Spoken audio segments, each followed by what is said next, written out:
ये कहानी वर्ष 1959 की है। 19 साल की एक अमेरिकी लड़की जिसका नाम होप कुक था, भारत घूमने आई। भारत आकर वो सीधे दार्जिलिंग गई। जिस होटल में वो ठहरी, उसी में सिक्किम के युवराज पाल्डेन थोंडुप नामग्याल भी ठहरे हुए थे। सिक्किम का तब औपचारिक रूप से भारत में विलय नहीं हुआ था। होटल में होप कुक की युवराज पाल्डेन से मुलाकात हुई और दोनों में प्यार हो गया। मात्र 4 वर्ष बाद 1963 में दार्जिलिंग की ही एक बौद्ध मॉनेस्ट्री में सिक्किम के भावी राजा पाल्डेन नामग्याल ने उस अमेरिकी लड़की के साथ विवाह कर लिया। किसी परिकथा जैसी दिखने वाली इस कहानी का क्लाइमैक्स अभी बाकी है। होप कुक ने शादी से पहले सिक्किम की संस्कृति को पूरी तरह से अपना लिया। वहां की भाषा से लेकर पहनावा तक सब कुछ। होप कुक एक सामान्य लड़की थी, लेकिन उसकी शादी में अमेरिकी राजदूत भी पहुंचे। मार्च 1963 में यह शादी हुई और उसी साल दिसंबर में राजा ताशी नामग्याल का निधन हो गया। इसके बाद युवराज पाल्डेन नामग्याल राजा बन गए और उनकी अमेरिकी पत्नी होप कुक सिक्किम की रानी बन गई। होप कुक ने रानी बनते ही भारत के विरोध में जहर उगलना शुरू कर दिया। वो विदेशी मीडिया को बुलाकर इंटरव्यू देती और उसके बयान देसी विदेशी अखबारों में प्रमुखता से छपते। होप कुक ने कहा कि सिक्किम एक स्वतंत्र देश है, भारत हमारे आंतरिक मामलों में दखल ना दे। अमेरिका की लाइफ मैगजीन ने एक सशक्त महिला के रूप में रानी होप पर यह कवर स्टोरी छापी थी। सिक्किम के राज परिवार पर राजा पाल्डेन नामग्याल से अधिक उनकी अमेरिकी रानी का दबदबा स्थापित हो चुका था। कहते हैं कि अमेरिका सिक्किम में अपना सैनिक अड्डा बनाना चाहता था, जहां से वो चीन और भारत दोनों पर नियंत्रण रख सके। पूरे सिक्किम में अमेरिकी खुफिया एजेंसी CIA का जाल फैल चुका था, लेकिन तभी पूरा खेल चौपट हो गया।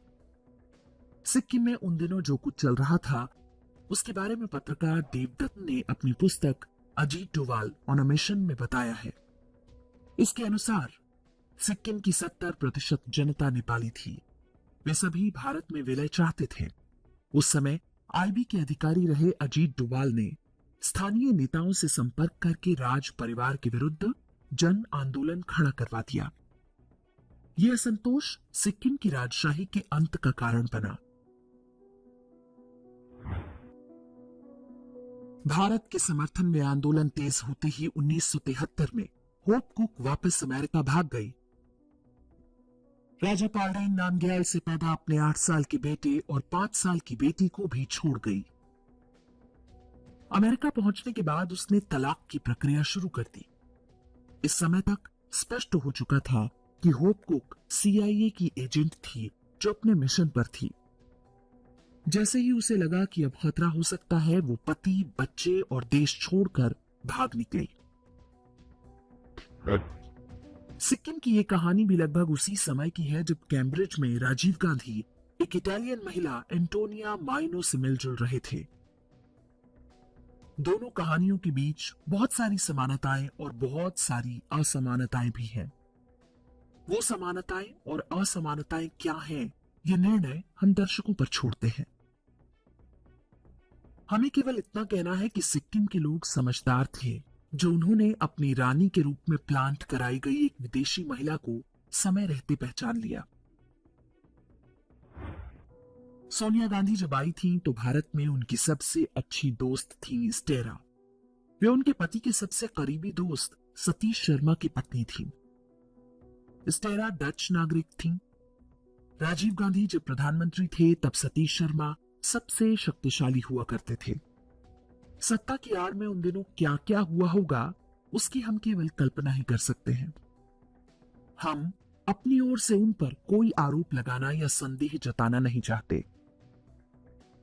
बड़े शक्तिशाली लोगों को प्रेम जाल में फंसाना या हनी ट्रैप करना विश्व भर में गुप्तचर संस्थाओं का यह सबसे आजमाया हुआ तरीका होता है।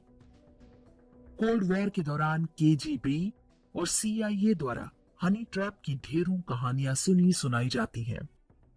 इनमें से अधिकांश की कभी कोई पुष्टि नहीं हो पाती। सिक्किम की अमेरिकी रानी के बारे में भी यही कहा जाता है कि ये केवल कॉन्स्पिरेसी थ्योरी है, लेकिन ऐसे उदाहरण बार बार हमारे सामने आते हैं। लद्दाख में असंतोष भड़का रहे सोनम वांगचुक की कहानी में भी रेबेका नॉर्मन नाम की एक अमेरिकी महिला का नाम आता है। कहा जाता है कि 1992 में उसी अमेरिकी महिला के साथ मिलकर वांगचुक ने लद्दाख में शिक्षा क्रांति की, जबकि पूरे लद्दाख में 2018 तक एक भी विश्वविद्यालय नहीं था। सोनम वांगचुक ने उस नरेंद्र मोदी सरकार के विरुद्ध जनता को भड़काया, जिसने दशकों से उपेक्षित पड़े लद्दाख में पहला विश्वविद्यालय खुलवाया, ढेरों विकास परियोजनाएं शुरू कराईं और लद्दाख को भारत की मुख्यधारा से जोड़ा।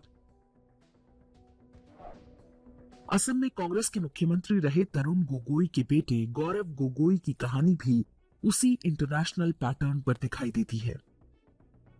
भारत में उत्तर पूर्व के एक राजनीतिक परिवार का लड़का 2010 में UN हेडक्वार्टर जाता है, जहां पर वो एक ब्रिटिश इंटर्न एलिजाबेथ कोलबर्न से मिलता है। दोनों को प्यार होता है और 3 साल के अंदर शादी हो जाती है। फिर पता चलता है कि वो महिला जॉर्ज सोरोस के ओपन सोसाइटी फाउंडेशन से जुड़ी है। भारत के एक मुख्यमंत्री की बहू पाकिस्तान के एक NGO में नौकरी करती है, जिसके बारे में हर कोई जानता है कि उसे पीछे से पाकिस्तानी खुफिया एजेंसी ISI चलाती है। वर्ष 2013 में असम के मुख्यमंत्री का बेटा और उसकी बहू जब चाहे अटारी बॉर्डर से पाकिस्तान आते जाते रहे, मानो वो उनका ससुराल या मायका हो। गौरव गोगोई पहली बार 2014 में सांसद बने और लोकसभा पहुंचते ही पूछना शुरू किया कि भारत के परमाणु रिएक्टरों को यूरेनियम की सप्लाई कहां से हो रही है। मेक इन इंडिया के अंतर्गत कौन से हथियार और विस्फोटक बनाए जा रहे हैं, इस बारे में सरकार की नीति क्या है। भारतीय वायुसेना को कितने एयर स्क्वाड्रन की आवश्यकता है। 2018 में धारा 370 हटाने से ठीक पहले गौरव गोगोई ने पूछा कि कश्मीर के बारे में केंद्र सरकार की क्या नीति है। इसके अतिरिक्त भारत के जल संसाधन और नदियों के जल के रणनीतिक प्रयोग से संबंधित प्रश्न भी पूछे। गौरव गोगोई ये सब क्यों जानना चाहते थे, उस बात को छोड़ भी दें तो असली प्रश्न है कि वो कौन सा दबाव था कि उन्होंने अपने दोनों नाबालिग बेटों को हिंदू से ईसाई बनवा दिया और उनकी भारतीय नागरिकता सरेंडर कर दी। अगर कोई अंडर प्रेशर में ये काम कर रहे हैं, जैसे अपना बेटा का धर्म परिवर्तन, अपना बेटा का पासपोर्ट परिवर्तन, ये बहुत इजी डिसीजन नहीं होता है। अगर मुझको कोई मेरा वाइफ आके बोले कि मेरा बेटा को तुम आज you make him citizen of UK। Sikkim का युवराज हो, गांधी परिवार का कोई शहजादा हो, या असम के मुख्यमंत्री का बेटा या कोई अन्य व्यक्ति, देश में क्या क्या होता रहा है ये समझना बहुत कठिन नहीं।